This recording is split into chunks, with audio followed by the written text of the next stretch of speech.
और भी बहुत सारे लोग खड़े हुए थे।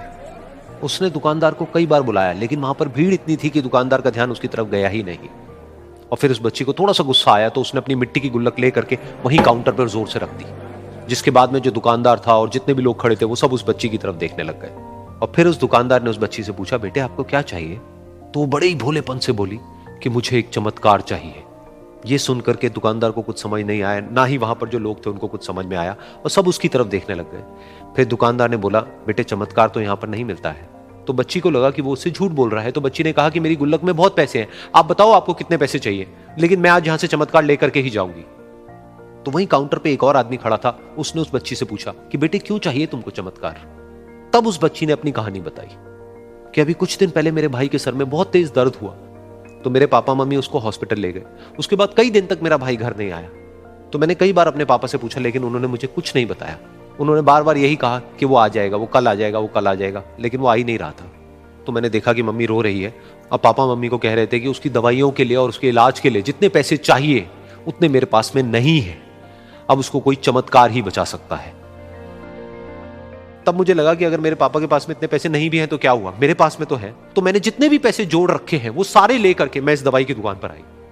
फिर उस आदमी ने उस बच्ची से पूछा, कितने पैसे हैं तुम्हारे पास में? ये सुनते ही उस बच्ची ने अपनी गुल्लक उठाई, जमीन पर फेंकी और तोड़ दी, और पैसे गिनने लग गई। बाकी सब लोग खड़े होकर के उसको देख रहे थे। थोड़ी देर बाद उसने सारे पैसे अपने हाथ में इकट्ठे किए और बोली, मेरे पास में पूरे 19 रुपए हैं। वो जो आदमी वहां पर खड़ा था वो थोड़ा सा मुस्कुराया और बोला कि अरे तुम्हारे पास में तो पूरे पैसे हैं, इतने का ही तो आता है चमत्कार। ये सुनकर के वो बच्ची बहुत खुश हो गई और बोली कि चलो मैं आपको अपने पापा से मिलवाती हूं। बाद में पता लगा कि वो आदमी कोई आम आदमी नहीं था, बल्कि एक बहुत बड़ा न्यूरोसर्जन था, और उसने सिर्फ 19 रुपए में उसके भाई की सर्जरी करी, और कुछ ही दिन बाद वो ठीक होकर के घर वापस आ गया। फिर कुछ दिन बाद वो बच्ची, उसका भाई, उसके पापा, उसकी मम्मी, चारों एक साथ बैठे हुए थे और बात कर रहे थे। तो उसकी मम्मी ने उसके पापा से पूछा कि अब तो बता दो ये चमत्कार आपने किया कैसे? तो उन्होंने अपनी बेटी की तरफ देखा और बोले, ये चमत्कार मैंने नहीं, इसने किया है।